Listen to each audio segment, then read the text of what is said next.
ကြောင်းများကိုလည်းပြောလိုက်အောင်အကြောင်းရင်းပဲလမ်းခွေရဲ့ကြောင်းပြောလိုက်အောင်ထားပါပြီးတတိယရဲ့ကြောင်းပြောလိုက်အောင်နောက်တဲ့ရည်သားတွေတရားနဲ့ပြောလိုက်အောင်သိချစ်တဲ့အကြောင်းများကိုလည်းပြောလိုက်အောင်အကြောင်းရင်းပဲလမ်းခွေရဲ့ကြောင်းပြောလိုက်အောင်ထားပါပြီးတတိယရဲ့ကြောင်းပြောလိုက်အောင်နောက်တဲ့ရည်သားတွေတရားနဲ့ပြောလိုက်အောင်သုံးမရတဲ့ပေါင်းတင်နေနဲ့မျောလိုက်အောင်စောချိုးမရှိတဲ့ပေါက်ပြတွေမင်းပြောလိုက်အောင်ငါနောက်ကျောကိုထားနဲ့ထိုးချင်မိရဲ့တာဘယ်လိုမျိုးလဲနောက်ထပ်မရှိတော့ပါပတ်သက်ခြင်းများနှုတ်ဆက်လိုက်တော့ငါရဲ့မင်းနဲ့ရှိုးလို့ဆင်းများအမှန်မရှိမနဲ့ထီအလွမ်းလို့တေအောင်သက်သည်ရှေ့ဆက်ဖို့ဖြစ်နေတော့မင်းနဲ့ငါပြတ်ပြီးရွက်တို့ချွေလာပြီးငါရဲ့တွင်မျောလွင်ငယ်တနေရစီမင်းထားခဲ့တဲ့ຫນွေရသည်တစ်ပိုင်းတစ်စားအလွမ်းများနဲ့ငါသေးပါပြီ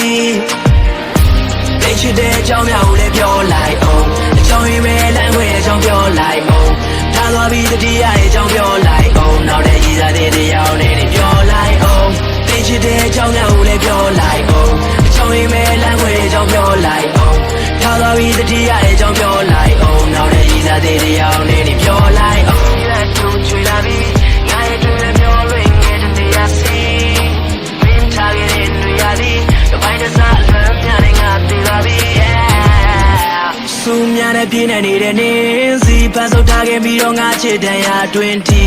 မေတော့ပါဘူးငါဘဝရောက်စင်မရှိကွဲပြားချမ်းသာလုံးနဲ့မင်းနဲ့ငါစရိုက်ချင်းမညီမစင်သာပဲတွေးမိနေတယ်နှချီချက်တို့အလုံးချင်းနဲ့မှတဲ့မုံမေကိုခံမလွယ်ပေမဲ့တလောင်းနဲ့ဆုံးသက်လိုက်တာဟာဖြေပဲခစားချလို့ရပြောသွားပြီမင်းမဆုံးမင်းနဲ့ချစ်ခဲ့မိရဲ့မာကြီးနေတဲ့ဝီဆုံးငါထွက်သွားပြီ